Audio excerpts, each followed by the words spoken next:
स्वतःचं जीवन संपवणं सोपं वाटतं, पण याचा अर्थ स्वतःची स्वप्न, श्रद्धा आणि कर्माची वाटचाल थांबवणं.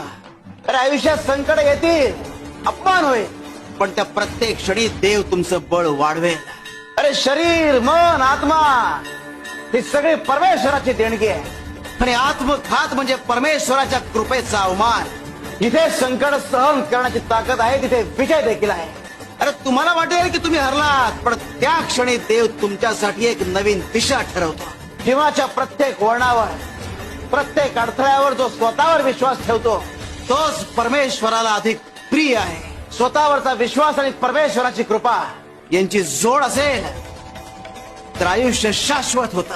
लढा, कारण संघर्षाचं फळ एक कायम गोड असतं आणि जिथे श्रद्धा तिथे परमेश्वर. शिव हरी शंकर, नमामि शंकर, शिवशंकर शंभो. स्वतःच